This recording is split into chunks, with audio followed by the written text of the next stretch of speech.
பிதா, குமாரன், பரிசுத்த ஆவியானவரது திரியேக நாமம் நம் அனைவரையும் ஆசீர்வதித்து காப்பதாக. ஆமேன். நாம் அனைவரும் ஆண்டவரை நோக்கி ஜெபிப்போம். திரியேக பராபரனாகிய கர்த்தாவே, தேவரீருடைய மேய்ச்சலின் ஆடுகளாகிய நாங்கள் உம்மை வணங்கி போற்றி உமது திருவார்த்தையை கேட்டறிந்து கிருபையையும் ஆசீர்வாதத்தையும் பெறும்படி இங்கே கூடி வந்திருக்கிறோம்.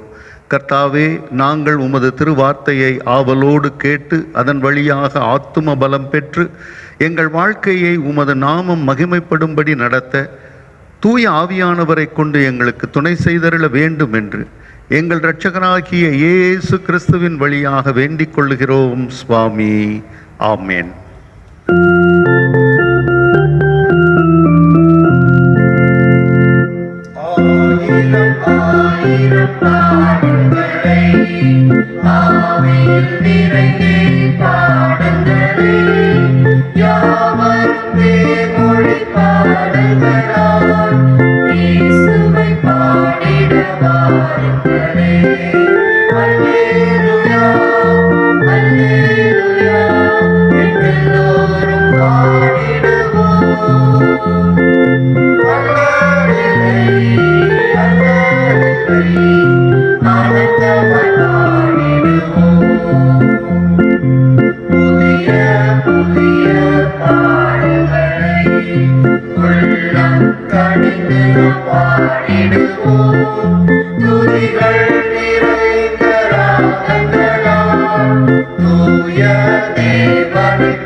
கர்த்தரானவர் உங்களோடு இருப்பாராக.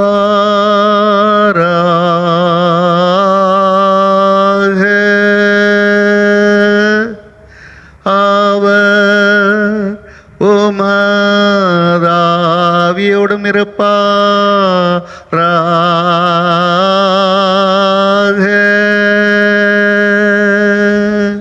பிரார்த்தனை செய்வோமாக.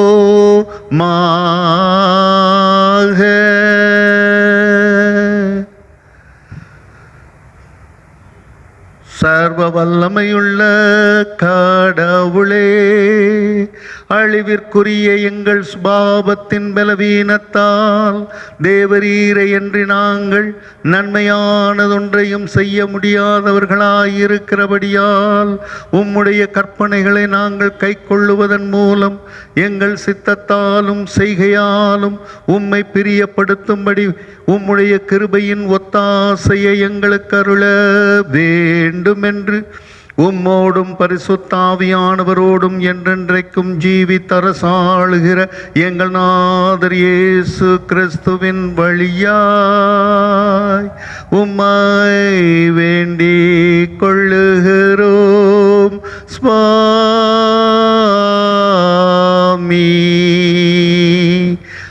ஆமென்.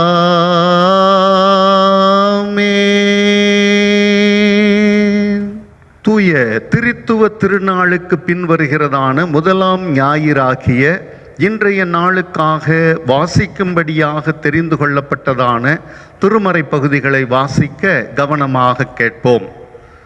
முதலாவதாக இன்றைய நாளுக்குரிய திருமடல் பகுதி, அது தூய யோவானின் முதலாவது திருமடல் 4ஆம் அதிகாரம், திருவசனங்கள் 16 தொடங்கி 21 வரை உள்ள பகுதி.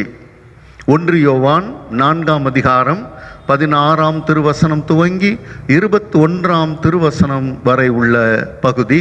அதனை வாசிக்க கவனமாக கேட்போம். தேவன் நம்மேல் வைத்திருக்கிற அன்பை நாம் அறிந்து விசுவாசித்திருக்கிறோம். தேவன் அன்பாகவே இருக்கிறார். அன்பில் நிலைத்திருக்கிறவன் தேவனில் நிலைத்திருக்கிறான், தேவன் அவனில் நிலைத்திருக்கிறார். நியாய தீர்ப்பு நாளிலே நமக்கு தைரியம் உண்டாயிருக்கத்தக்கதாக அன்பு நம்மிடத்தில் பூரணப்படுகிறது. ஏனென்றால் அவர் இருக்கிற பிரகாரமாக நாமும் இவ்வுலகத்தில் இருக்கிறோம். அன்பிலே பயமில்லை. பூரண அன்பு பயத்தை புறம்பே தள்ளும். பயமானது வேதனையுள்ளது. பயப்படுகிறவன் அன்பில் பூரணப்பட்டவன் அல்ல. அவர் முந்தி நம்மிடத்தில் அன்பு கூர்ந்தபடியால் நாமும் அவரிடத்தில் அன்பு கூறுகிறோம். தேவனிடத்தில் அன்பு கூறுகிறேன் என்று ஒருவன் சொல்லியும் தன் சகோதரனை பகைத்தால் அவன் பொய்யன். தான் கண்ட சகோதரனிடத்தில் அன்பு கூறாமல் இருக்கிறவன் தான் காணாத தேவனிடத்தில் எப்படி அன்பு கூறுவான்? தேவனிடத்தில் அன்பு கூறுகிறவன் தன் சகோதரனிடத்திலும் அன்பு கூற வேண்டும் என்கிற இந்த கற்பனையை அவராலே பெற்றிருக்கிறோம். ஆமேன். வாசிக்கும்படியாக தெரிந்து கொள்ளப்பட்டதான திருமடல் பகுதி வாசித்து முடிந்தாயிற்று. கர்த்தர் தாமே திருவார்த்தைகளை நித்திய வாழ்வுக்கென்று நம்முடைய இருதயங்களிலே நிலைத்திருக்கச் செய்வாராக. ஆமேன். ஒருவன் உலகத்தில் அன்பு கூறுவானானால் பிதாவின் அன்பு அவனிடமில்லை. உலகமும் அதன் இச்சையும் ஒழிந்து போகிறது. கடவுளின் சித்தத்தை செய்கிறவனோ என்றென்றைக்கும் நிலைத்திருக்கிறான்.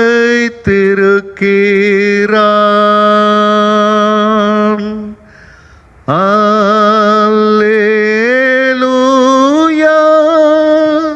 அல்லேலூயா, அல்லேலூயா.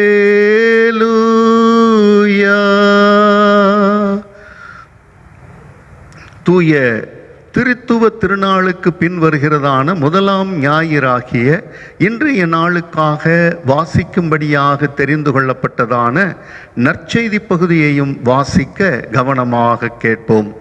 அது தூய லூக்காவின் நற்செய்தி நூல் 16ஆம் அதிகாரம் 19ஆம் திருவசனம் துவங்கி அவ்வதிகாரம் முடியும் வரை உள்ள பகுதி. பரிசுத்த லூக்கா என்பார் அது சுவிசேஷம். 16ஆம் அதிகாரம் 19ஆம் திருவசனம் துவங்கி 31ஆம் திருவசனம் வரை உள்ள பகுதியை வாசிக்க கவனமாக கேட்போம். ஆண்டவராகிய இயேசு கிறிஸ்து சொன்னதாவது: ஐசுவரியமுள்ள ஒரு மனுஷன் இருந்தான். அவன் இரத்தாம்பரமும் விலையுயர்ந்த வஸ்திரமும் தரித்து அனுதினமும் சம்பிரமமாய் வாழ்ந்து கொண்டிருந்தான். லாசரு என்னும் பேர் கொண்ட தரித்திரன் ஒருவனும் இருந்தான். அவன் புண்கள் நிறைந்தவனாய் அந்த ஐசுவரியவானுடைய வாசல் அருகே கிடந்து அவனுடைய மேசையிலிருந்து விழும் துணிக்கைகளாலே தன் பசியை ஆற்ற ஆசையாய் இருந்தான். நாய்கள் வந்து அவன் புண்களை நக்கும். அந்த தரித்திரன் மரித்தான். தேவ தூதர் அவனை ஆபிரகாமின் மடியிலே கொண்டு போய் விட்டார்கள். ஐஸ்வர்யவானும் மரித்தான். அவனை அடக்கஞ் செய்தார்கள். அவன் பாதாளத்திலே வேதனைப்படுகிறவனாய் தன் கண்களை ஏறெடுத்து தூரத்தில் ஆபிரகாமையும் அவன் மடியிலே லாசருவையும் கண்டான். காணவே அவன், தகப்பனாகிய ஆபிரகாமே, நீர் எனக்கு இறங்கி லாசரு தன் விரலின் நுனியை தண்ணீரில் தோய்த்து என் நாவை குளிர பண்ணும்படி அவனை அனுப்ப வேண்டும். இந்த அக்கினி ஜுவாலையில் வேதனைப்படுகிறேனே என்று கூப்பிட்டான். ஆபிரகாமோ, மகனே, நீ உயிரோடு இருக்கும் காலத்தில் உன் நன்மைகளை அனுபவித்து தீர்த்தாய். லாசருவும் அப்படியே தீமைகளை அனுபவித்து தீர்த்தான். அதை நினைத்துக்கொள். இப்பொழுது அவன் தேற்றப்படுகிறான், நீயோ வேதனைப்படுகிறாய். அதுவுமல்லாமல் இவ்விடத்திலிருந்து உங்களிடத்திற்கு போக விரும்புகிறவர்கள் கடக்க முடியாதபடிக்கும் அவ்விடத்திலிருந்து ஒருவரும் எங்களிடத்திற்கு கடந்து வராதபடிக்கு எங்களுக்கும் உங்களுக்கும் நடுவே பெரும் பிளப்பு உண்டாக்கப்பட்டிருக்கிறது என்றான். அவன், அப்படியானால் தகப்பனே, நீர் அவனை என் தகப்பன் வீட்டுக்கு அனுப்பும்படி உம்மை வேண்டிக் கொள்ளுகிறேன். எனக்கு 5 சகோதரர் உண்டு. வேதனையுள்ள இந்த இடத்துக்கு அவர்களும் வராதபடி அவன் போய் அவர்களுக்கு திட்டமாய் சாட்சி பகரட்டும் என்றான். ஆபிரகாமோ, மோசேயும் தீர்க்கதரிசிகளும் அவர்களுக்கு உண்டு, அவர்கள் அவர்களுக்கு செவி கொடுக்கட்டும் என்று சொல்ல, அவன், அப்படியல்ல தகப்பனாகிய ஆபிரகாமே, மரித்தோரிலிருந்து ஒருவன் அவர்களிடம் போனால் மனம் திரும்புவார்கள் என்றான். ஆபிரகாமோ, அவர்கள் மோசேக்கும் தீர்க்கதரிசிகளுக்கும் செவி கொடாவிட்டால் மரித்தோரிலிருந்து ஒருவன் எழுந்து போனாலும் நம்ப மாட்டார்கள் என்று சொன்னான் என்பதுவே. பராபரனுடைய நல்ல வார்த்தைக்காக அவருக்கு தோத்திரம்.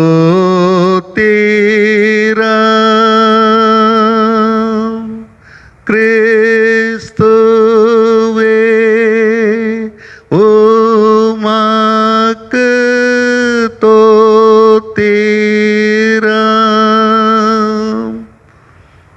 நற்செய்தியை வாசிக்க கேட்ட நாம் அதை நமது மனதில் இருத்தி கொண்டவர்களாய், உலகனைத்திலும் உள்ள திருச்சபையாரோடு ஒன்றிணைந்தவர்களாய் நமது விசுவாசத்தை அப்போஸ்தல விசுவாச பிரமாணம் வழியாக அறிக்கை செய்வோம். வானத்தையும் பூமியையும் படைத்த சர்வ வல்லமையுள்ள பிதாவாகிய பராபரனை விசுவாசிக்கிறேன். அவருடைய ஒன்றான குமாரனும் நம்முடைய ஆண்டவருமாகிய இயேசு கிறிஸ்துவை விசுவாசிக்கிறேன். இவர் பரிசுத்த ஆவியினால் கர்ப்பத்தில் உற்பவித்து கன்னிமரியாளிடத்தில் பிறந்து பொந்திய பிலாத்துவின் கீழ் பாடுபட்டு சிலுவையில் அறையுண்டு மரித்து அடக்கம் செய்யப்பட்டார். பாதாளத்தில் இறங்கி 3ஆம் நாள் மரித்தோரிடமிருந்து உயிர்த்தெழுந்தார். பரத்துக்கேறி எல்லாம் வல்ல பிதாவாகிய கடவுளின் வலது பக்கத்தில் வீற்றிருக்கிறார்.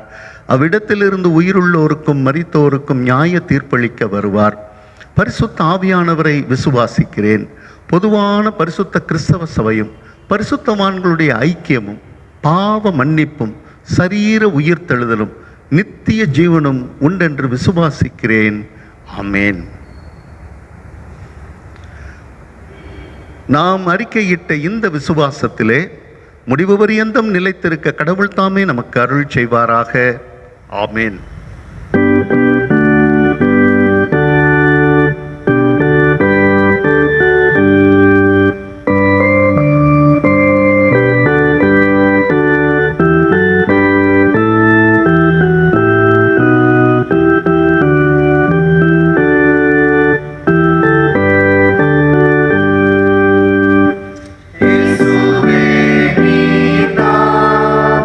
Jeeva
நம்முடைய பிதாவாகிய கடவுளிடமிருந்தும் கர்த்தராகிய இயேசு கிறிஸ்துவிடமிருந்தும் உங்கள் யாவருக்கும் கிருபையும் சமாதானமும் உண்டாவதாக. ஆமென். கிறிஸ்துவுக்குள் அன்பானவர்களே, உங்கள் அனைவரையும் இந்த ஊடகத்தின் வாயிலாக சந்திப்பதிலே பெருமகிழ்ச்சி அடைகிறேன்.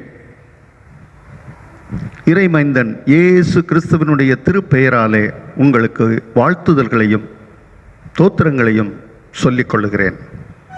பிரியமானவர்களே, இன்றைய நாளினுடைய அருளுரைக்காக தெரிந்து கொண்ட திருமறை பகுதி, திருச்சபை நமக்கு அருளி இருக்கிற திருமறை பகுதி, அது தூய லூக்காவின் நற்செய்தி நூல் 16ஆம் அதிகாரம் அதனுடைய 19ஆம் திருவசனம் துவங்கி 31ஆம் திருவசனம் வரை உள்ள பகுதி. அது ஏற்கனவே பீடத்தருகே வாசிக்க கேட்டதான நற்செய்தி பகுதி. அதனை நாம் பொதுவாக பயன்படுத்தும் மொழிபெயர்ப்பிலே நான் வாசிக்கிறேன். ஆண்டவராகிய இயேசு கிறிஸ்து சொன்னதாவது: ஐஸ்வர்யமுள்ள ஒரு மனுஷன் இருந்தான். அவன் இரத்தாம்பரமும் விலையேற பெற்ற வஸ்திரமும் தரித்து அனுதினமும் சம்பிரமமாய் வாழ்ந்து கொண்டிருந்தான். லாசரு என்னும் பெயர் கொண்ட ஒரு தரித்திரனும் இருந்தான். அவன் பருக்கள் நிறைந்தவனாய் அந்த ஐசுவரியவானுடைய வாசலருகே கிடந்து அவனுடைய மேஜையிலிருந்து விழும் துணிக்கைகளினாலே தன் பசியை ஆற்ற ஆசையாயிருந்தான். நாய்கள் வந்து அவன் பருக்களை நக்கிற்று.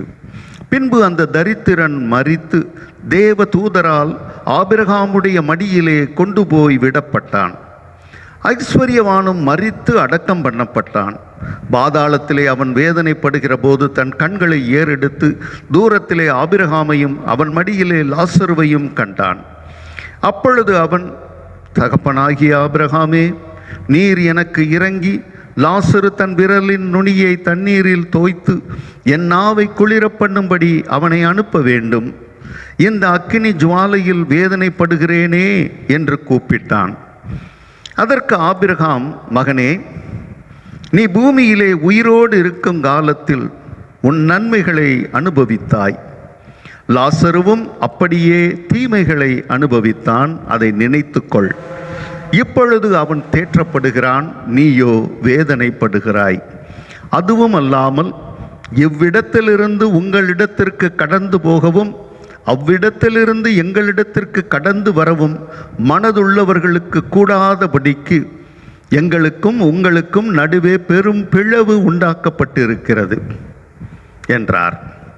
அப்பொழுது அவன், அப்படியானால் தகப்பனே, எனக்கு 5 பேர் சகோதரர் உண்டு. அவர்களும் வேதனையுள்ள இந்த இடத்துக்கு வராதபடி அவன் போய் அவர்களுக்கு சாட்சியாக அறிவிக்கும் பொருட்டு நீர் அவனை என் தகப்பன் வீட்டுக்கு அனுப்பும்படி உம்மை வேண்டிக் கொள்ளுகிறேன் என்றான். ஆபிரகாம் அவனை நோக்கி, அவர்களுக்கு மோசேயும் தீர்க்கதரிசிகளும் உண்டு, அவர்களுக்கு அவர்கள் செவி கொடுக்கட்டும் என்றான். அதற்கு அவன், அப்படியல்ல தகப்பனாகிய ஆபிரகாமே, மரித்தோரிலிருந்து ஒருவன் அவர்களிடத்திற்கு போனால் மனம் திரும்புவார்கள் என்றான். அதற்கு அவன், அவர்கள் மோசேக்கும் தீர்க்கதரிசிகளுக்கும் செவி கொடாவிட்டால் மரித்தோரிலிருந்து ஒருவன் எழுந்து போனாலும் நம்ப மாட்டார்கள் என்று சொன்னான் என்றார் என்பதே. ஜெபம் செய்வோம். வாரும் தூயாவியானவரே, உம்மை விசுவாசிக்கிற எங்கள் உள்ளத்தில் நீர்தாமே தங்கி இருந்து அதை உமது அன்பின் தீயினால் மூட்டியருளும். பற்பல இடங்களிலிருந்து கிறிஸ்து இயேசுவை பற்றி வளரும் விசுவாச ஒருமைப்பாட்டுக்குள் எங்களை கூட்டிச் சேர்த்திருக்கிற அன்பின் கடவுளே, உமது திருவார்த்தைகளை கொண்டு எங்களை பரிசுத்தப்படுத்தி அருளும். உமது திருவார்த்தைகளே உண்மை சுவாமி. ஆமென். கிறிஸ்துவுக்கள் அன்பானவர்களை, மீண்டுமாய் உங்களை ஆண்டவர் இயேசுவின் நாமத்தினாலே, திரியேக கடவுளின் நாமத்தினாலே உங்களை வாழ்த்துகிறேன். பிரியமானவர்களே, திரித்துவ திருநாளுக்கு பின்வருகிறதான ஒவ்வொரு ஞாயிற்றுக்கிழமைகளும் மிக மிக முக்கியமான ஞாயிற்றுக்கிழமைகள். திரித்துவ திருநாளுக்கு பின்வருகிறதான முதல் 5 ஞாயிற்றுக்கிழமைகள் கிறிஸ்தவ வாழ்வின் அடித்தளங்களை குறித்து சிந்திக்கின்ற ஞாயிற்றுக்கிழமைகளாக இருக்கின்றன. அந்த வகையிலே இன்றைய நாளிலே நாம் சிந்திக்கும் தலைப்பு என்னவென்று பார்ப்போமானால், வாழ்வின் 2 வழிகள். மரணத்திற்கா நித்திய வாழ்வுக்கா? எந்த வழியிலே நாம் கடந்து போக அழைக்கப்பட்டிருக்கிறோம்? பிரியமானவர்களே, இங்கே நாம் பார்ப்போமானால் ஆண்டவர் ஒரு காரியத்தை குறித்து சொல்லுகிறார். இங்கே அவர் சொல்லும் பொழுது நான் உங்களுக்கு ஒரு உவமையை சொல்லுகிறேன் என்று அவர் சொல்லவில்லை. ஆனால் அவர் என்ன சொல்லுகிறார் என்றால், ஐஸ்வர்யமுள்ள ஒரு மனுஷன் இருந்தான். பிரியமானவர்களே, ஆண்டவராகிய இயேசு கிறிஸ்து சொல்லுகின்ற இந்த காரியம் எவ்வளவு முக்கியமானது என்பதை குறித்து நாம் நன்றாக அறிந்து கொள்ள வேண்டும். 2 மனிதர்களை பற்றி சொல்லுகிறார். முதலாவதாக ஒரு மனிதனை சொல்லுகிறார். அவன் பெரும் பணக்காரன். அவன் விலையேற பெற்ற வஸ்திரம் தரித்திருந்தான். அதற்கு மேலாடையாக இரத்தாம்பரம் என்று சொல்லப்படுகிறதான அதிலும் விலை உயர்ந்த ஆடையை அணிந்திருந்தான். அனுதினமும் திருப்தியான வாழ்க்கை, சம்பிரமமாய் வாழ்ந்து கொண்டிருந்தான். லாசரு என்னும், பாருங்க, அந்த பணக்காரனுக்கு பெயர் சொல்லப்படலை. ஆனால் இந்த ஏழை மனிதனது பெயர் சொல்லப்படுகிறது. லாசரு என்னும் பெயர் கொண்ட ஒரு தரித்திரனும் இருந்தான். அவனை பற்றி சொல்லும் பொழுது, அவன் பருக்கள் நிறைந்தவனாய் அந்த ஐசுவரியவானுடைய வாசல் அருகே கிடந்து அவனுடைய மேசையிலிருந்து விழும் துணிக்கைகளாலே தன் பசியை ஆற்ற ஆசையாய் இருந்தான். நாய்கள் வந்து அவன் பருக்களை நக்கிற்று.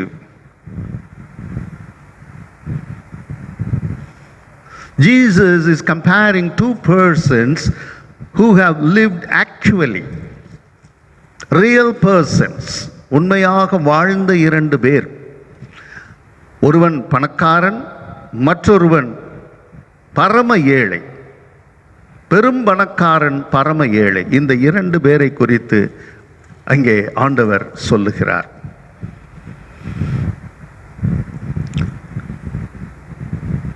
பணக்காரன் பாவம் செய்ததாக இங்கு பதிவு செய்யப்படவே இல்லை. நன்றாக கவனிக்க வேண்டும். அவன் திருப்தியாக வாழ்ந்தான் என்றுதான் சொல்லப்பட்டிருக்கிறது. சம்பிரமமாக திருப்தியாக வாழ்ந்து கொண்டிருந்தான். ஆனால் அந்த ஏழை எங்கே வாழ்ந்து கொண்டிருந்தான் என்பதுதான் இங்கே முக்கியமான காரியம். அதைத்தான் இன்றைய நாளிலே நாம் வாசிக்க கேட்ட நிருபப்பகுதியிலே நாம் பார்க்கிறோம். யோவான் அன்பின் சீடன். அந்த அன்பின் சீடன் சொல்லுகிறார், தன் கண்ணால் காண்கிற சகோதரனில் அன்பு செலுத்தாதவன் காணாத கடவுளிடத்தில் எப்படி அன்பு செலுத்துவான்? எவ்வளவு முக்கியமான கேள்வி பாருங்கள். தன் கண்ணால் காண்கிற சகோதரன் மீது அன்பு செலுத்தாதவன் காணாத கடவுளிடத்திலே எப்படி அன்பு செலுத்துவான்? இங்கே அதுதான் நடக்கிறது. கிறிஸ்துவுக்குள் பிரியமானவர்களே, கண்ணுக்கு நேராக ஒரு சகோதரன் மிகவும் துன்பப்படுகிறவனாக, அவனை பற்றி சொல்லும் பொழுது என்ன அழகா வேதம் சொல்றது பாருங்க. ஆண்டவர் அழகா சொல்றார். லாசரு என்னும் பெயர் கொண்ட ஒரு தரித்திரனும் இருந்தான். அவன் பருக்கள் நிறைந்தவனாய் அந்த ஐசுவரியவானுடைய வாசல் அருகே கிடந்து அவனுடைய மேசையிலிருந்து விழும் துணிக்கைகளாலே தன் பசியை ஆற்ற ஆசையாய் இருந்தான். அது நிறைவேறலைங்க. அது நிறைவேறல. அன்பானவர்களே, இதுவரை இந்த உலகத்தினது வாழ்வு, இந்த உலகத்தின் வாழ்விலே இப்படியாக 2 விதமான வாழ்க்கை உண்டு. பிரியமானவர்களே, வசதி படைத்தவர்கள், வசதி இல்லாதவர்கள், அதிகாரம் படைத்தவர்கள், அதிகாரம் இல்லாதவர்கள் அல்லது அதிகாரம் இழந்தவர்கள்.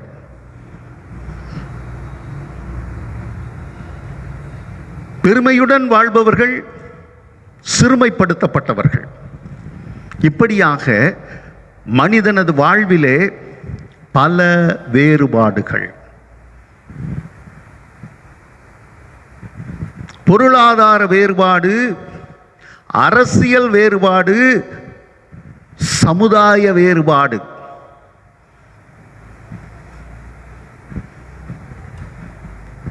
பிரியமானவர்களே, 18ஆம் நூற்றாண்டின் கடைசி 19ஆம் நூற்றாண்டின் தொடக்கத்திலே ஜெர்மனியிலே ஒரு யூத குடும்பம் ஒன்று இருந்தது. அந்த குடும்பத்தின் தலைவர் ஓரளவு வசதி படைத்தவர். ஒவ்வொரு ஊராக சென்று அவர்கள் சுரங்க வேலையை அவர்கள் எடுத்து வேலை செய்பவர்கள், ஒப்பந்தக்காரர் என்று சொல்லலாம். அப்படியாக அவர்கள் ஒரு நகரத்தில் இருந்து வேலை முடிந்து போனது என்று சொல்லி மற்றொரு நகரத்திற்கு வருகிறார்கள். அந்த நகரத்திற்கு வந்த உடனே அந்த குடும்ப தலைவர் என்ன செய்தார் என்றால், தன் பிள்ளைகளை அழைத்தார், தன் மனைவியை அழைத்தார். அவர்களிடத்திலே ஒன்று சொன்னார். என்ன சொன்னார் என்றால், நாம் யூதர்கள்,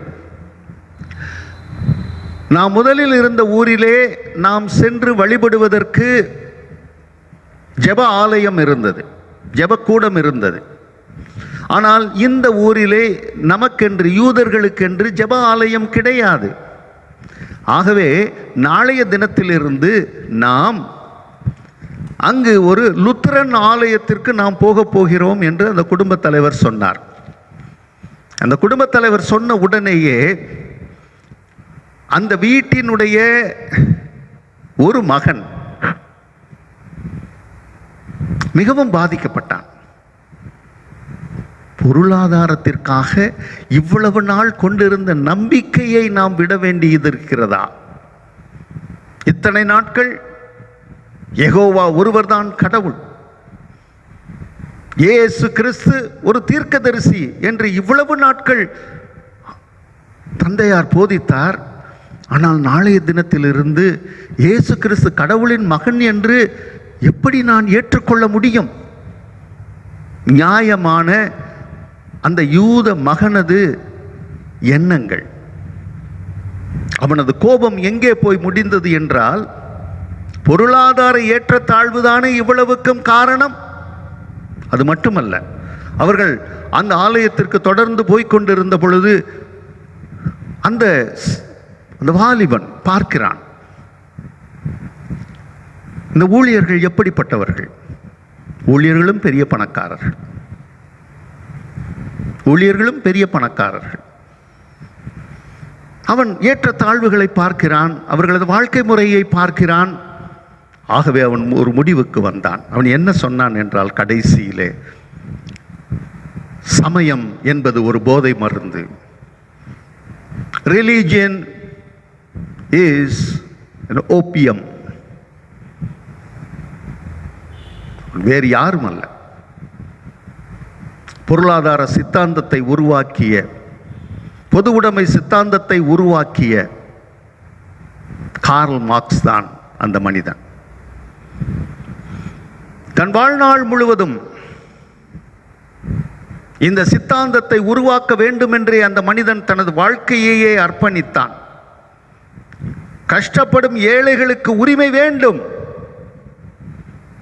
அவர்கள் உழைப்புக்கேற்ற பலன் கொடுக்கப்பட வேண்டும். மிகப்பெரிய ஒரு பணக்கார பெண்ணை திருமணம் புரிந்தான். அந்த பெண்ணினது சொத்தெல்லாம் இந்த சித்தாந்தத்தை வளர்ப்பதற்காகவே அழிந்து போனது, செலவழிக்கப்பட்டது. ஏழ்மையிலே அவன் பிள்ளைகள் மரித்தார்கள். ஆனால் அந்த சித்தாந்தம் இன்றைக்கு உலகத்தின் பெரும் பகுதியை ஆண்டு கொண்டு இருக்கிறது என்றால் அது மிகையாகாது. ஆனால் அந்த மனிதன் ஏற்படுத்திய அந்த சித்தாந்தத்தின் வாயிலாக உழைக்கும் மக்களுக்கென்று பெரும் உரிமைகள் கிடைத்தன. அவன் தனது நூலிலே எழுதுகிறான், மூலதனம் என்னும் நூலிலே, டஸ் கேபிட்டலிசம் என்ற அந்த நூலிலே எழுதுகின்றான். தாஸ் கேபிட்டாஸ் என்கின்ற அந்த நூலிலே என்ன எழுதுகின்றான்? நான் மதத்தை ஏற்றுக்கொள்ளுகிறேன், நான் சமயத்தை ஏற்றுக்கொள்ளுகிறேன். எப்பொழுது இந்த ஏழை சமுதாயத்திலிருந்து ஒருவன் ஊழியனாக வர முடியுமானால் நான் இந்த மதத்தை ஏற்றுக்கொள்ளுகிறேன் என்று சொன்னான். பாருங்கள், மதத்தில் கூட ஊழியக்காரனாய் வருவதற்கு ஏற்ற தாழ்வுகள்.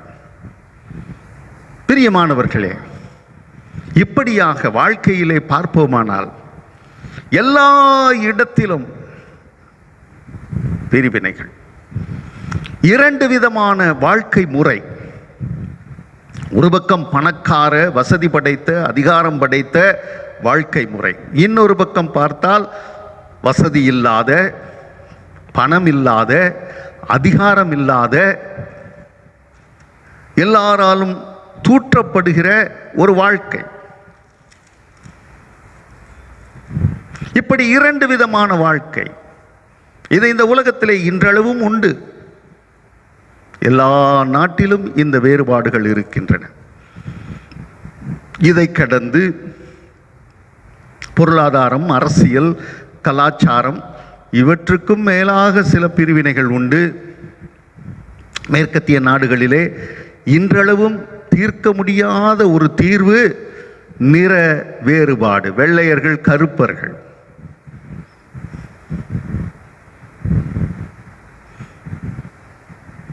இந்திய நாட்டிலே வேற, உலகத்தில் எந்த நாட்டிலே இல்லாத ஒரு விசித்திரம் இந்திய நாட்டிலே சாதிய வேறுபாடு. இதை கேட்டுக்கொண்டிருக்கும் சகோதரனே, சகோதரியே, இந்த நாளில் ஆகிலும் ஒரு ரட்சிப்புக்கு ஏதுவானவைகளை நீ சிந்தியாமற் போவது என்ன? உன் நிமித்தமாக உன் சகோதரனும் வஞ்சிக்கப்படுகிறான், ஏமாற்றப்படுகிறான். இரண்டு விதமான வாழ்க்கை முறை.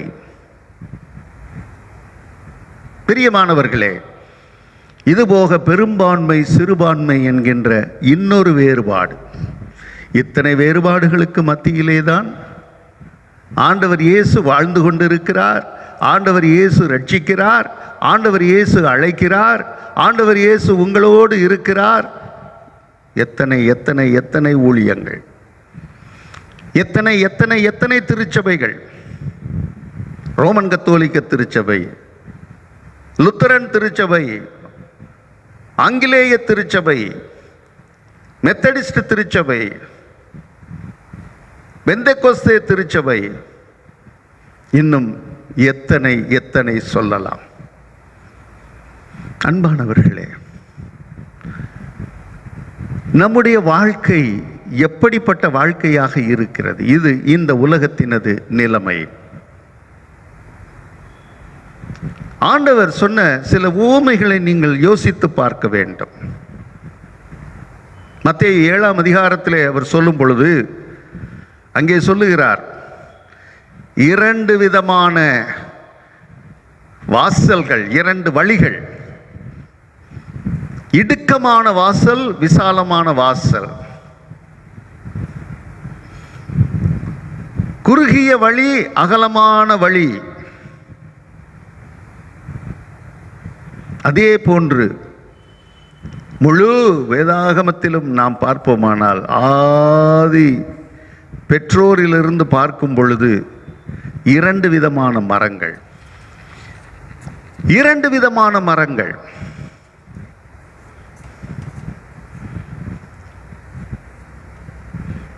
இரண்டு, ஒன்று ஜீவ விருட்சம், இன்னொன்று நன்மை தீமை தரத்தக்கதான விருட்சம். இரண்டு மரங்கள் ஏதேன் தோட்டத்திலே நாம் பார்க்கிறோம். அது மட்டுமல்ல, பொது வாழ்விலே மரங்களை குறித்து சொல்லும் பொழுது நல்ல கனி கொடுக்கும் மரம், கசப்பான கனியை கொடுக்கும் மரம்.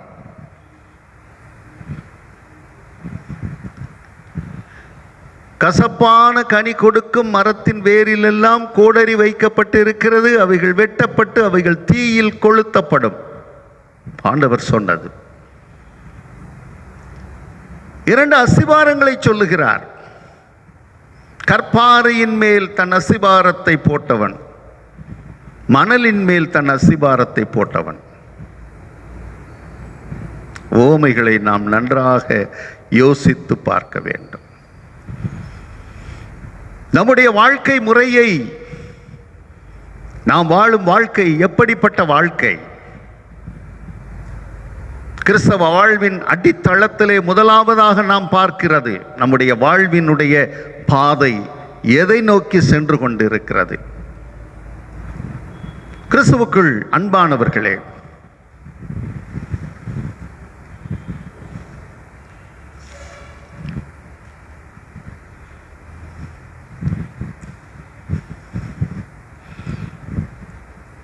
இடைநிலை என்று எதுவுமே கிடையாது. ஒரு சிலர் சொல்லுவாங்க, நான் நியூட்ரலாக இருக்கேன், நான் நியூட்ரலாக இருக்கிறேன், நடுநிலை வகிக்கிறேன் என்று சொல்லுவார்கள். அப்படி ஒரு நிலையே கிடையாது. ஒன்று நல்ல கனி கொடுக்கிறவனாக இருக்க வேண்டும், அல்லது கசப்பான கனியை கொடுக்கிறவனாக இருக்கு. இதுதான். நான் நடுநிலை வகிக்கிறேன்னு சொன்னால் அதான் ஆண்டவர் கேட்கிறார். ஒரே ஊற்றிலிருந்து நல்ல தண்ணீரும் கசப்பான தண்ணீரும் எப்படி வர முடியும்? நடுநிலை வகிக்கிறேன் இல்லைங்க. பிரியமானவர்களே,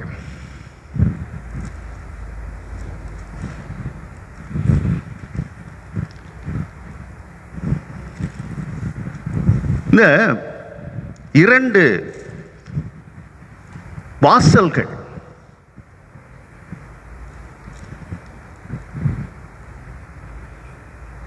வாசல்ன்றது எதை குறிக்குது? யோசித்து பார்க்கணும். மத்தேயு 7ஆம் அதிகாரம் 13ஆம் வசனத்தில் சொல்லப்படுகிறது. இரண்டு விதமான வாசல்களை குறித்து சொல்லப்படுகிறது. விசாலமான வாசல், அது எதை குறித்து சொல்லுகிறது? வாசல் என்றால் என்ன? வாழ்வினது தொடக்கம். கிறிஸ்தவ வாழ்வினது தொடக்கத்தை நாம் பார்க்கும் பொழுது எந்த வழியாக நாம் உட்பிரவேசிக்கிறோம்?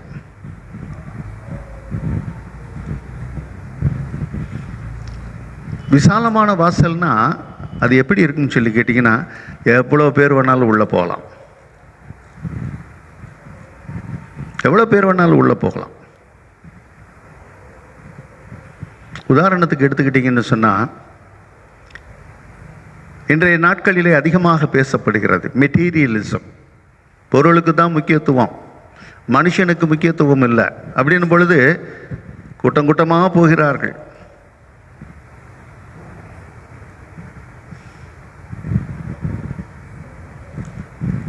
இன்னொன்று பார்த்தீங்கன்னு சொன்னால், பொல்லாங்கு,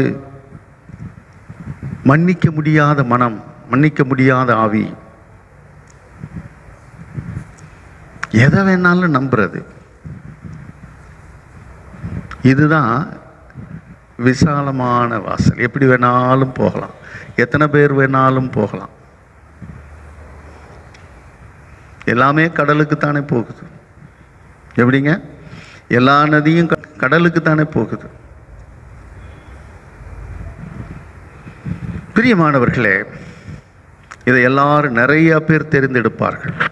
நல்ல வேலை வேணும், நல்ல வீடு வேணும், நல்ல குடும்பம் வேணும், நல்ல வாழ்க்கை வேணும், சந்தோஷமாக இருக்கணும், சந்தோஷமாக இருக்கணும். நிறைய பேருடைய எதிர்பார்ப்பு இதுதாங்க இன்றைக்கு. கிறிஸ்தவர்களாக இருந்தாலும் இதற்கு விதிவிலக்கு இல்லை. ஏயா நாங்கள் வசதியாக வாழ்கிறது உங்களுக்கு பொறாமையாக இருக்கா? உங்கள் மனசுக்குள்ளே நினைக்கலாம். ஆனால் ஆண்டவர் இங்கே சொல்ல வருகிறதை நாம் பார்க்க வேண்டும். உங்கள் அருகாமையில் இருப்பவர்கள் எப்படி இருக்கிறார்கள்?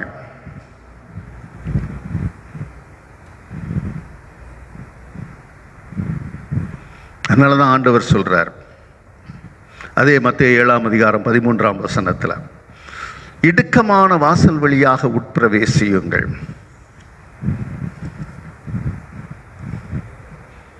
முதல் வாசல், விசாலமான வாசல் எதற்கு வழி நடத்தியது? மரணத்துக்கு ஏதுவாக வழி நடத்தியது. ஆனால் இதுவோ நித்திய ஜீவனுக்கு ஏதுவாக வழி நடத்துகிறது.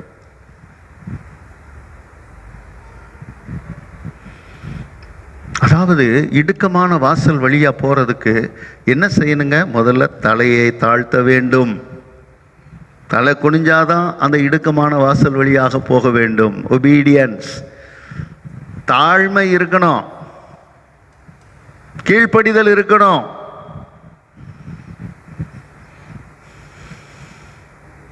தான் ஆண்டவர் சொல்றார், ஒருவன் என்னை பின்பற்றி வர விரும்பினால் அவன் தன்னைத்தான் வெறுத்து தன் சிலுவையை எடுத்துக்கொண்டு என்னை பின்பற்ற கடவன். நான் பலமுறை சொல்றது உண்டு. ஏறக்குறைய என்னுடைய பிரசங்கங்களிலே, முக்கால்வாசி பிரசங்கங்களிலே இதை சொல்லாமல் இருந்ததில்லை. கிறிஸ்தவ வாழ்வு என்பது அவ்வளவு எளிமையான வாழ்வு அல்ல, கஷ்டமான வாழ்வுங்க, கஷ்டமான வாழ்வு.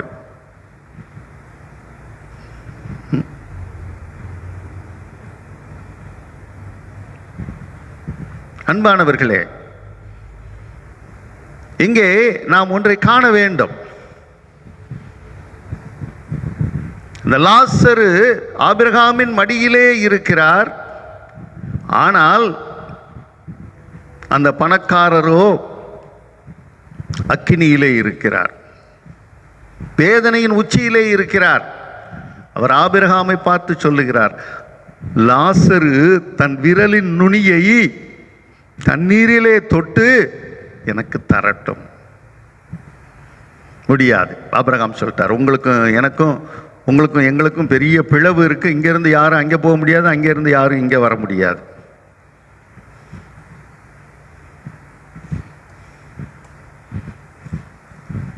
சொல்லிட்டாரா?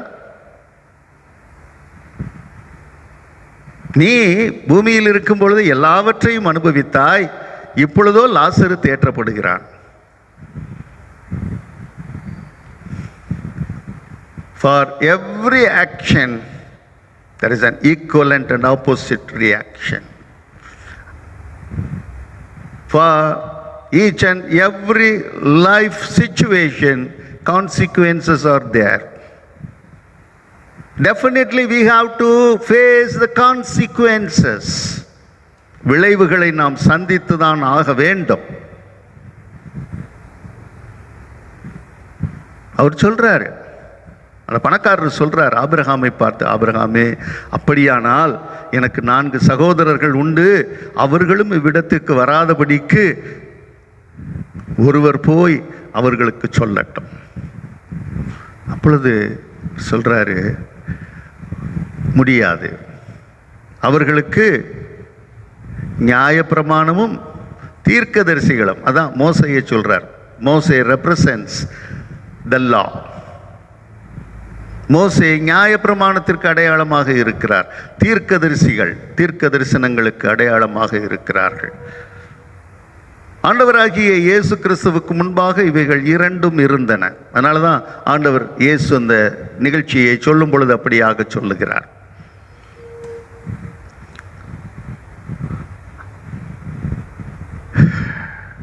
கேட்குற கேள்வி மிகவும் ரொம்பவும் மனதை வருத்தக்கூடிய ஒரு கேள்வியாக அவர் அங்கே இருக்குது பாருங்க.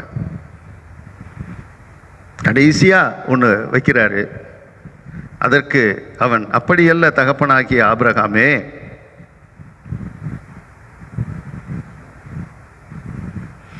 லாசரு போக முடியாட்டினா மரித்தோரிலிருந்து ஒருவன் அவர்களிடத்திற்கு போனால் மனம் திரும்புவார்கள். மரித்தோரிலிருந்து ஒருவன் உயிரோடு போய் அவர்களுக்கு சொன்னால் அவர்கள் மனம் திரும்புவார்கள். அப்போவும் என்ன சொல்றார், அவர்கள் மோசேக்கும் தீர்க்கதரிசிகளுக்கும் செவி கொடுக்கட்டும். அப்படி செவி கொடாவிட்டால் மரித்தோரிலிருந்து ஒருவன் எழுந்து போனாலும் நம்ப மாட்டார்கள் என்று சொன்னான் என்றார். பிரியமானவர்களே, மரித்தோரிலிருந்து எழுந்தவர் யார்?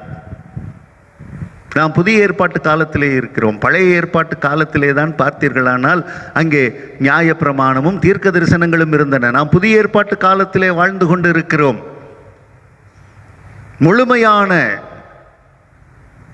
அந்த நியாயப்பிரமாணத்தையும் தீர்க்க தரிசனத்தின் நிறைவேறலுமாக வந்த இந்த புதிய உடன்படிக்கையின் காலத்திலே நாம் வாழ்ந்து கொண்டு இருக்கிறோம். இந்த புதிய உடன்படிக்கையின் காலத்திலே ஆண்டவர் இயேசு நமக்கு கொடுத்த இந்த கட்டளைகளை நாம் எப்படி கைக்கொள்ளுகிறவர்களாக இருக்கிறோம்? மரித்தோரிலிருந்து ஒருவன் எழுந்து போனாலும் அவர்கள் நம்ப மாட்டார்கள். இயேசு கிறிஸ்து உயிரோடு எழுந்து வந்து அநேக அற்புதங்களை செய்து திருச்சபையின் தலைவராக இன்று அவர் இருக்கிறார். நமக்காக ஒரு இடத்தை அவர் ஆயத்தம் செய்து கொண்டிருக்கிறார். மரித்தோரில் இருந்து எழுந்து வந்து அவர் சொல்லியும் இன்றைக்கு எத்தனை பேர் கேலி பேசுறானுங்க. கிறிஸ்தவங்களையே ஒரு சிலர் இதை குறித்து கேலி பேசுவது உண்டு. எங்க அப்பன் கிறிஸ்தவன், அதனால எனக்கு கிறிஸ்தவனா வச்சிட்டான். எங்க அம்மா கிறிஸ்தவங்க, அதனால நான் கிறிஸ்தவனா இருக்கிறேன். என்ன அந்த இயேசு உயிர் தெழுந்தாருன்னு சொல்றாங்க, யாரு கண்டா? ஆமாங்க, ஆமா. சர்ச்சிலேயே ஒருத்தன் பிறந்து வளர்ந்து சர்ச்சிலேயே வந்து ஆர்கன் போட்டுக்கிட்டு இருந்த ஒருத்தன், ஹார்மோனியம் போட்டுக்கிட்டு இருந்த ஒருத்தன் இன்னைக்கு சொல்றான் இயேசு கிறிஸ்து உயிர் தெழுந்ததற்கு சாட்சி உண்டா? ஒரு மனுஷன் செத்து பொழைச்சான்னு சொல்லிக்கிட்டு இருக்கான் ஒரு ஆள். பிரியமானவர்களே, கேலி பேசுகிறவர்கள், மரித்தோரில் இருந்து எழுந்து வந்தும் இன்னும் நம்பாத மனிதர்கள் இருந்து கொண்டுதான் இருக்கிறார்கள். உங்கள் வாழ்க்கையின் நிலை என்ன? இரண்டு விதமான வாழ்க்கை முறைகள். ஒன்று பரிசுத்தத்திற்கு ஏதுவான வாழ்க்கை முறை, மற்றொன்று பரிசுத்தம் இல்லாத வாழ்க்கை முறை. எப்படி ஆகிலும் வாழலாம், இந்த உலகத்தில் எப்படினாச்சும் வாழ்ந்து போயிடலாம், அப்படிப்பட்ட ஒரு வாழ்க்கை முறை. இன்னொரு வாழ்க்கை முறை எப்படிப்பட்டதுன்னு சொல்லி கேட்டீங்கன்னு சொன்னா, பரிசுத்தம் பரிசுத்தம் பரிசுத்தம். அவர் பரிசுத்தராய் இருக்கிறது போல நீங்களும் பரிசுத்தராய் இருங்கள். அப்படிப்பட்ட ஒரு வாழ்க்கை முறையை நீங்கள் வாழ்ந்து கொண்டு இருக்கிறீர்களா? ஆக இந்த இரண்டு விதமான வாழ்க்கை முறையிலே நாம் எப்படிப்பட்ட வாழ்க்கை முறையை நாம் தெரிந்தெடுத்திருக்கிறோம்? விசாலமான வழியையா, இடுக்கமான வாசல் வழியாக போகிறதான குறுகலான வழியையா?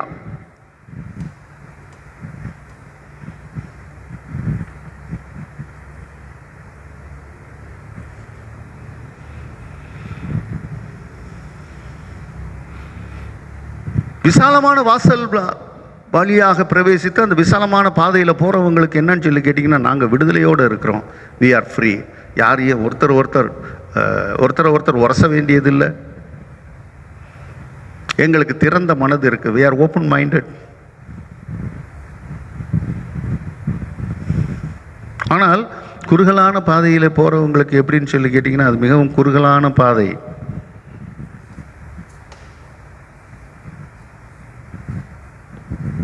ரொம்ப கஷ்டமானது. யோசித்து பாருங்க, குறுகலான வழியாக போகிறதுன்றது மிக மிக கடினமான ஒரு வாழ்க்கை முறை. ஆண்டவர் சொல்கிறார், ஒருத்தன் உன்னைய 2 கிலோமீட்டரு தூரம் போகணும், 1 கிலோமீட்டர் தூரம் போகணும்னு கூப்பிட்டான்னா நீ 2 கிலோமீட்டர் தூரம் போ. ஒருத்தன் உன்கிட்ட வந்து அங்கி கேட்டானா, உன்கிட்ட 2 அங்கி இருந்துச்சுன்னா ஒரு அங்கியை கொடுத்துரு. கார்ல் மார்க்ஸுக்கு முன்னாலேயே ஆண்டவர் இயேசு கிறிஸ்து இப்படியாக சமத்துவத்தை குறித்து மிகவும் தெளிவாக சொல்லி வைத்து போய்விட்டார். கார்ல் மார்க்ஸுக்கு அது தெரியல.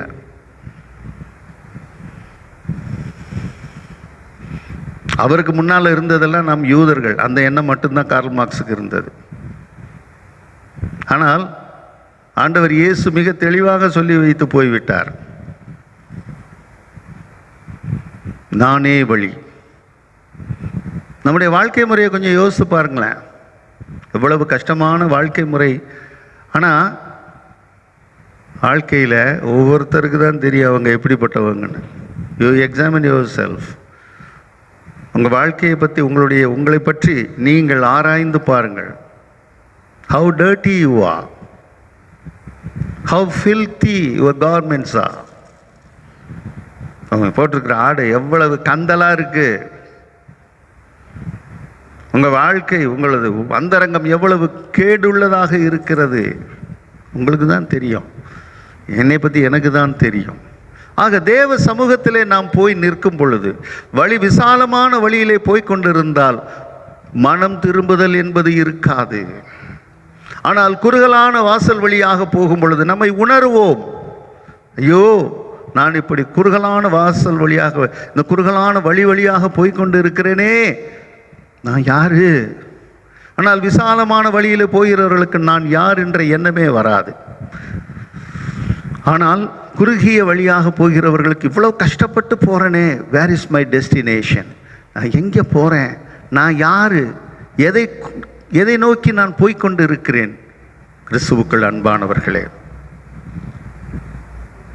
நம்முடைய வாழ்க்கையிலே ஒரு மாற்றம் தேவைப்படுகிறது.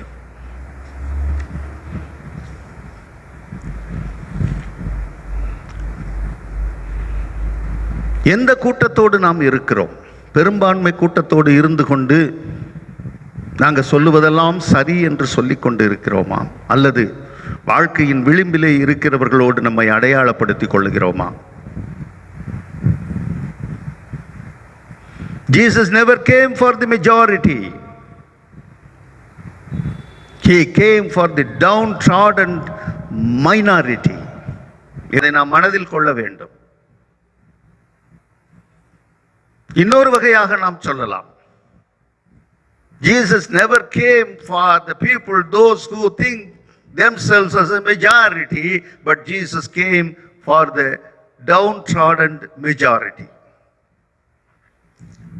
பெரும்பான்மையா நாங்க இருக்கிறோம்னு நினைக்கிற வசதி படைத்தவர்களுக்காக இயேசு வரவில்லை. அவர் பிறந்த இடமே வசதி இல்லாத இடம். That shows his humbleness. That shows his obedience.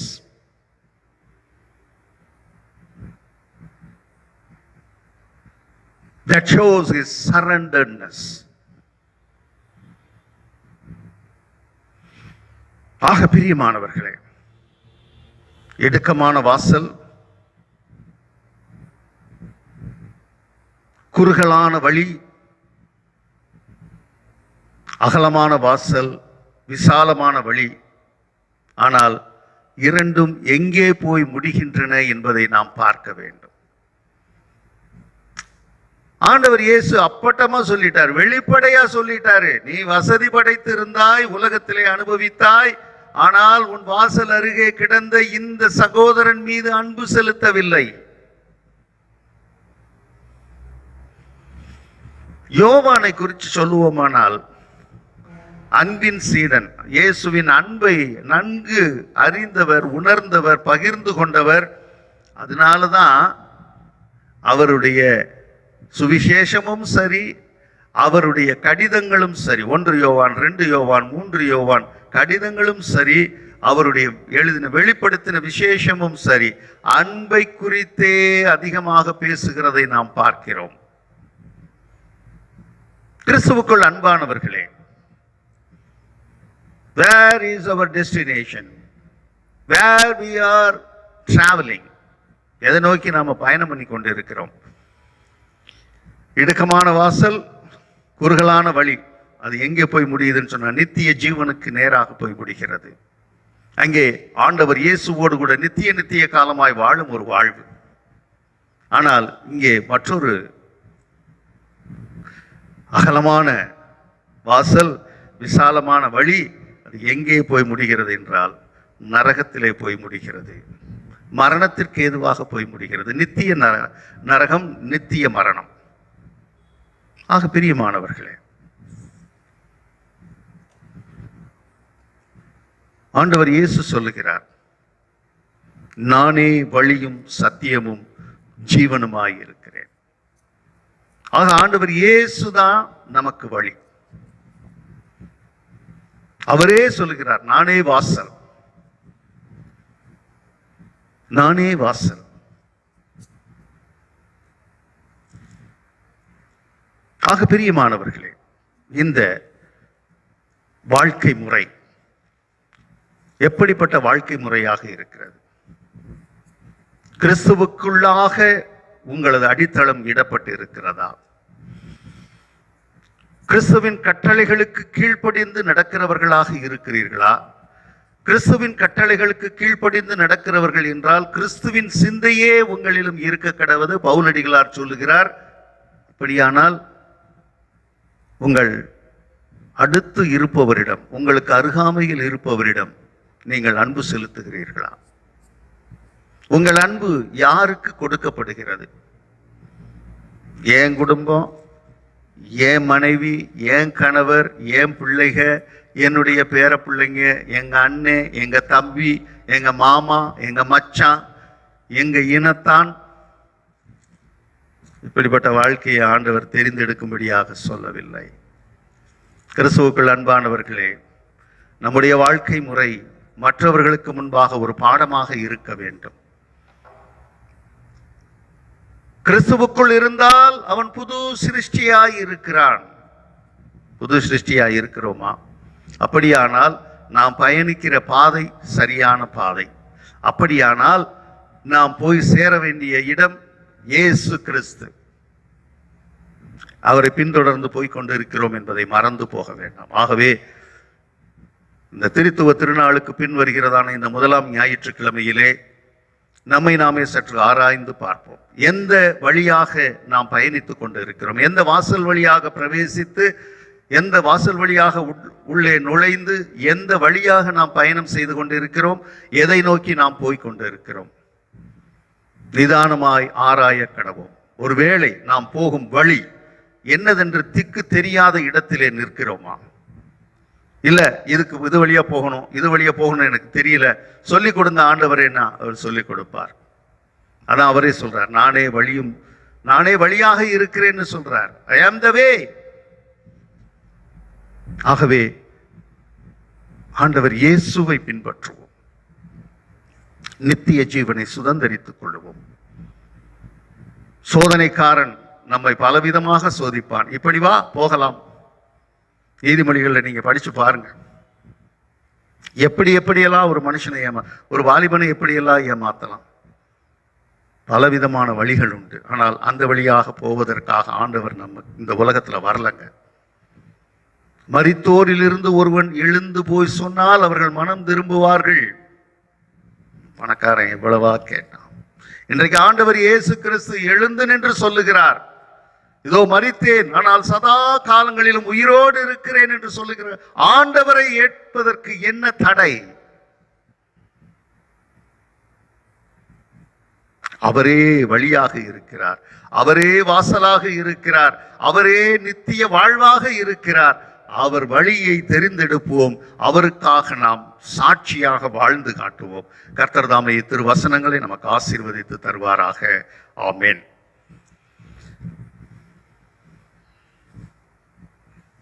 ஜெபம் செய்வோம்.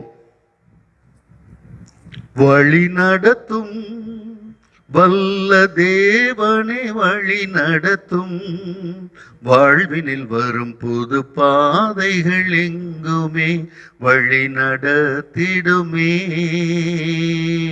வழி நடத்திடுமே.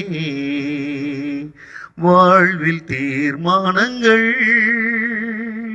வகுக்க நேருகையில் தாழ்வில் நினைந்தவா தகுந்த யோசனை தந்தும் தயவினால் வழி நடத்தும். தாழ்வில் நினைந்தவா தகுந்த யோசனை தந்தும் தயவினால் தாங்கி செல்லும். வழி நடத்தும் வல்ல தேவனே, வழி நடத்தும், வாழ்வினில் வரும் புது பாதைகள் எங்குமே வழி நடத்திடுமே, வழி நடத்திடுமே. ஆமாண்டவரே, இதோ கர்த்தாவே, வாழ்விலே பல சோதனைகள், பல துன்பங்கள், வியாதிகள், ஆண்டவரே மரணங்கள் வரும் பொழுது நாங்கள் ஆண்டவரே சுவாமி எங்கள் விசுவாச பாதையிலே போய்கொண்டிருக்கும் பொழுது, விசுவாச பாதையிலே சோதனைகள் ஆண்டவரே, எங்கே நாங்கள் போகிறோம், எப்படியாக போக வேண்டும், இந்த நேரத்திலே நாங்கள் என்ன செய்ய வேண்டும் என்று சொல்லி பல நேரங்களிலே திக்கற்றவர்களாய் நிற்கிறோம் சுவாமி. கர்த்தாவே, எங்களை வழி நடத்தும் ஆண்டவரே, எங்களை வழி நடத்தும். நீரே சொல்லி இருக்கிறீரே, நானே வழியும் சத்தியமும் ஜீவனுமாய் இருக்கிறேன் என்று சொல்லி இருக்கிறீரே சுவாமி. கர்த்தாவே, நானே வாசல் என்று சொல்லி இருக்கிறீரே சுவாமி. கர்த்தாவே, உங்களை உட்பிரவேசிக்கிறவர்கள் ஆண்டவரே கர்த்தாவே நித்திய ஜீவனை சுதந்தரித்துக் கொள்வார்கள் என்று வாக்குத்தத்தம் செய்திருக்கிறீரே. கர்த்தாவே, நாங்கள் ஜெபிக்கிறோம் ஐயா. ஆண்டவரே, அருமையான இந்த பிள்ளைகள் ஒவ்வொருவரது கேட்டுக்கொண்டு இருக்கிற ஒவ்வொரு பிள்ளைகளும் ஆண்டவரே சுவாமி சரியான பாதையிலே இயேசுவே வழி, இயேசுவே ஒளி என்று சொல்லி உம்மை பின்பற்றி வர நீர் கிருபை தாரும் ஆண்டவரே.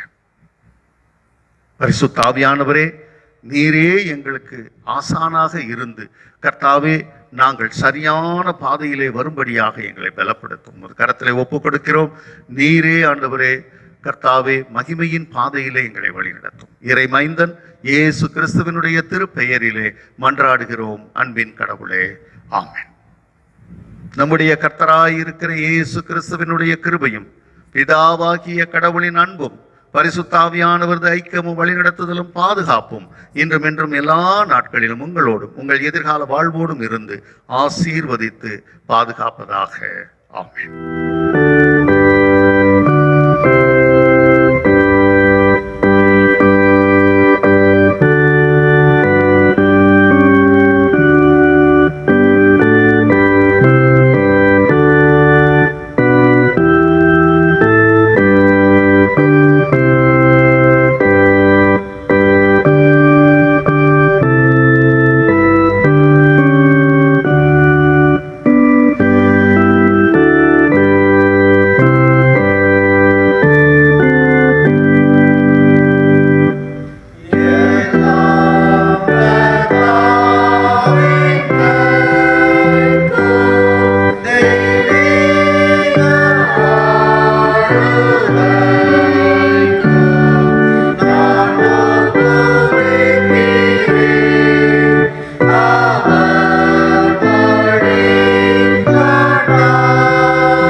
யாவரும் ஆண்டவரை நோக்கி ஜெபம் செய்வோம்.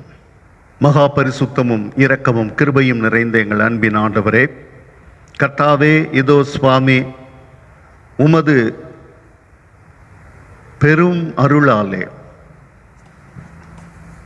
மகா இரக்கத்தாலே கர்த்தாவே நாங்கள் செல்ல வேண்டிய வழி எது என்பதை நீர் எங்களுக்கு கற்றுக் கொடுத்ததற்காக ஸ்தோத்திரம் கர்த்தாவே. அன்பின் சுவாமி, இதோ சரியான வழியிலே ஆண்டவரே, இடுக்கமான வாசல் வழியாக ஆண்டவரே கர்த்தாவே நாங்கள் ஆண்டவரே சுவாமி குறுகிய அந்த பாதையிலே செல்லும்படியாக நீர் எங்களுக்கு பணித்தமைக்காக உமக்கு நன்றி ஆண்டவரே. இதோ கர்த்தாவே, நாங்கள் மட்டுமல்ல, நாங்கள் போகும் பாதையை பார்த்து ஆண்டவரே கர்த்தாவே அநேக ஆத்துமாக்கள் ஆண்டவரே சுவாமி இதன் வழியாக சென்றால் நிச்சயமாகவே இவர்கள் சரியான பாதையில் செல்லுகிறார்கள் என்று அவர்களே ஆண்டவரே சாட்சி பகரும் விதமாக ஆண்டவரே எங்களை வழி நடத்தும் கர்த்தாவே. இதோ சுவாமி ஆண்டவரே, உலக அனைத்தும் உள்ள ஆண்டவரே சுவாமி ஏக திருச்சபைக்காக ஜெபிக்கிறோம்.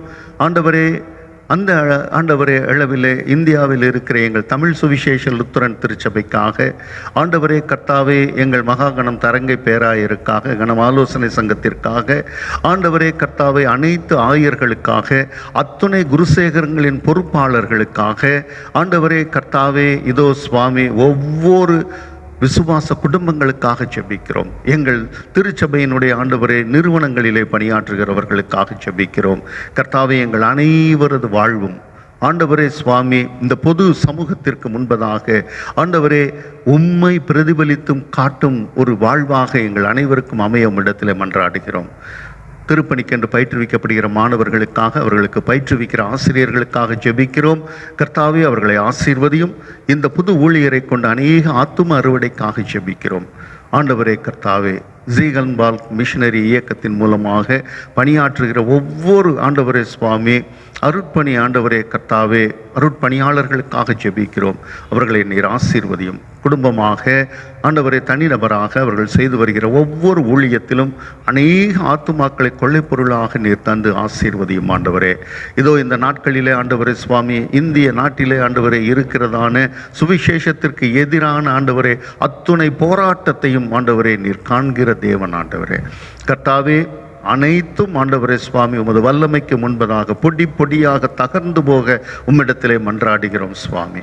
கர்த்தாவே இந்த ஆண்டவரே கர்த்தாவே ஊரடங்கு காலத்திலும் ஆண்டவரே சுவாமி எவ்வளவாய் தடைகள் ஆண்டவரே கர்த்தாவே உம்மிடத்திலே நாங்கள் எல்லாவற்றையும் சாட்டி விடுகிறோம் ஆண்டவரே. நீர் நடத்தும் ஐயா. உலக அதிகாரிகள் எல்லாருக்காகவும், எங்கள் குடியரசுத் தலைவருக்காகவும், அவரை சார்ந்து இருக்கிற அமைச்சரவை ஆண்டவரே, அவர்கள் கீழாக பணிபுரிகிற ஒவ்வொரு அரசு அதிகாரிகள் ஆண்டவரே, அரசு எந்திரம் ஆண்டவரே, எல்லாவற்றுக்காக ஜெபிக்கிறோம் ஆண்டவரே. ஏழை எளிய மக்களுக்காக இந்த அதிகாரம் கொடுக்கப்பட்டு இருக்கிறது என்பதை அவர்கள் உணர்ந்து செயல்பட அருள் தாரும். அன்பின் ஆண்டவரே கர்த்தாவே, இதோ சுவாமி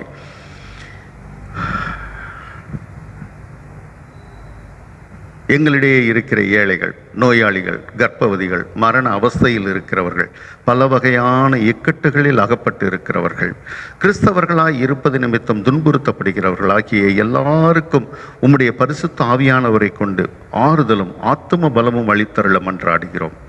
கர்த்தாவே, நாங்களும் ஆண்டவரே இந்த பரிசுத்த வாழ்விற்கு அடுக்காத பொய், திருட்டு, பொறாமை, கற்பின்மை, அநியாய வழக்கு, பிரிவினை, வீண் செலவு முதலிய பாவங்களை விட்டுவிட்டு பரிசுத்த வாழ்க்கைக்கு நேராக நாங்கள் எங்களை வழிநடத்த உமது தூய ஆவியானவரை கொண்டு எங்களுக்கு பலம் அளித்தருளும். பரம தந்தையே, நாங்கள் மிகுதியான பாவங்களை செய்தவர்களாக இருப்பதினால் உம்மிடமிருந்து எவ்வகையான நன்மையும் பெற தகுதியற்றவர்களாக இருக்கிறோம். என்றாலும் எங்கள் மீட்பராகிய இயேசு கிறிஸ்துவின் நிமித்தம் தேவரீர் எங்கள் பாவங்களை மன்னித்து எங்கள் விண்ணப்பங்களுக்கு செவிசாய்த்திரள் உம்மை வேண்டிக் கொள்ளுகிறோம். பஞ்சம், யுத்தம், கொள்ளை நோய், புயல் காற்று, பெருவெள்ளம், இடியினால் உண்டாகும் சேதம், எதிர்பாராத வகையில் நேரிடும் மரணம், நரக தண்டனை முதலிய கேடுகளினின்று எங்களை விலக்கி காத்தருளும். நிலம் தரும் விளைவை செழிக்கச் செய்வதற்கு வேண்டிய ஆண்டவரே மழையை கொடுத்து நீர் ஆசீர்வதியும். எங்கள் வாழ்க்கைக்கு தேவையான எல்லா நன்மைகளையும் எங்களுக்கு கொடுத்து உம்முடைய ஆசீர்வாதங்களால் எங்கள் நிரப்பி அருள உம்மை நோக்கி மன்றாடுகிறோம் சுவாமி. கர்த்தாவே, இந்த ஆண்டவரே கொடிய நோய் பரவி வரும் இந்த நாட்களிலே கர்த்தாவே உமது வல்ல கரம் நீட்டப்படும்படியாக மன்றாடுகிறோம் சுவாமி. இந்த நோயின் கொடுமை தணிந்து போக உம்மிடத்திலே மன்றாடுகிறோம். கர்த்தாவே, இந்த நோய்க்கு எதிராக போராடுகிற ஒவ்வொரு மருத்துவர்களுக்காக ஆண்டவரே, மருத்துவ பணியாளர்களுக்காக ஆண்டவரே சுவாமி, துப்புரவு பணியாளர்களுக்காக, காவலர்களுக்காக ஆண்டவரே சுவாமி, இப்படியாக இதற்கு எதிராக போராடுகிற ஒவ்வொரு பிள்ளைகளுக்காக, தன்னார்வ தொண்டர்களுக்காக ஜெபிக்கிறோம். கர்த்தாவே, அவர்களுக்கு எந்த விதத்திலும் இந்த ஆண்டவரே கர்த்தாவே இந்த தொற்று வராதபடி நீர் பாதுகாத்தருளும். தொற்று வந்த அருமையான ஆண்டவரே ஒவ்வொரு பிள்ளைகளும் ஆண்டவரே சுவாமி ஒருபோதும் பாதிக்கப்படாதபடி கர்த்தாவே அவர்கள் முழுவதும் ஆண்டவரே உயிரோடு திரும்பத்தக்கதாக நீர் கிருபை தாரும் சுவாமி. அன்பின் ஆண்டவரே, இதற்கு விரைவிலே ஆண்டவரே மருந்து கண்டுபிடிக்க உம்மிடத்திலே மன்றாடுகிறோம். எல்லாவற்றுக்கும் மேலாக உமது தெய்வீக ஆண்டவரே கிருபை ஒவ்வொருவரையும் தாங்கும்படியாக மன்றாடு. எங்கள் குருசேகரத்தின் மக்கள் ஒவ்வொருவரையும் உமது பாதுகாப்பின் கீழாக நீர் வழி நடத்தும். இரத்த கோட்டைக்குள்ளாக பாதுகாத்தருளும். அவர்கள் தேவைகளை எல்லாம் சந்தித்தருளும் ஆண்டவரே. கர்த்தாவே, இந்த வாரத்திலே தங்கள் பிறந்த நாள், திருமண நாள் காணுகிற ஒவ்வொரு பிள்ளைகளையும் ஆசீர்வதியும். உமது கரத்திற்குள்ளாக ஒப்பு கொடுக்கிறோம். நீரே வழி நடத்தும். கர்த்தாவே, இறைமைந்தன் இயேசு கிறிஸ்துவினுடைய திருப்பெயரிலே மன்றாடுகிறோம் அன்பின் கடவுளே, ஆமென். பரமண்டலங்களில் இருக்கிற எங்கள் பிதாவே, உம்முடைய நாமம் பரிசுத்தப்படுவதாக, உம்முடைய ராஜ்யம் வருவதாக, உம்முடைய சித்தம் பரமண்டலத்திலே செய்யப்படுகிறது போல பூமியிலேயும் செய்யப்படுவதாக. அன்றன்று வேண்டிய ஆகாரத்தை இன்று எங்களுக்கு தாரும். எங்கள் கடனாளிகளுக்கு நாங்கள் மன்னிக்கிறது போல் எங்கள் பாவ கடன்களை மன்னித்தருளும். எங்களை சோதனைகள் பிரவேசிக்க பண்ணாதிரும், ஆனால் தீமை நின்று எங்களை ரட்சித்தருளும். அது என்றால் ராஜ்யமும் வல்லமையும் மகிமையும் என்றென்றைக்கும் உம்முடையவைகளே சுவாமி, ஆமென்.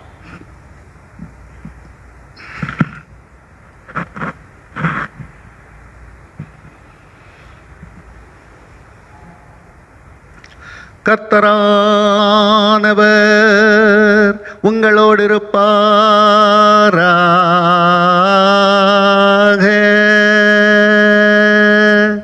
அவர் உமதாவியோடும் இருப்பாராக.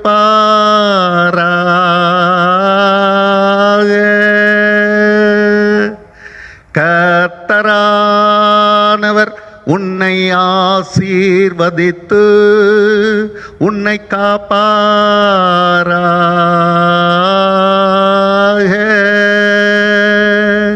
கர்த்தரானவர் தமது திருமுகத்தை உன்மீது பிரகாசிக்க செய்து உன்மேல் கிருபையுள்ளவராயிருப்பாராக. கர்த்தரானவர் தமது திருமுகத்தை உன்மீது பிரசன்னமாக்கி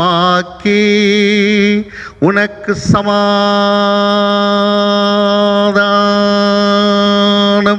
தந்தருள்வாராக.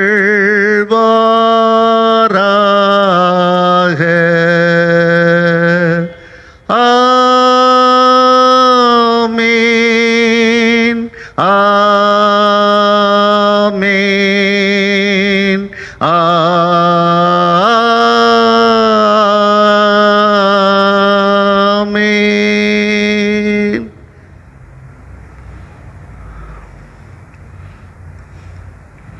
என் ஆத்துமாவே கர்த்தரை ஸ்தோத்தரி, என் முழு உள்ளமே அவருடைய பரிசுத்த நாமத்தை ஸ்தோத்தரி.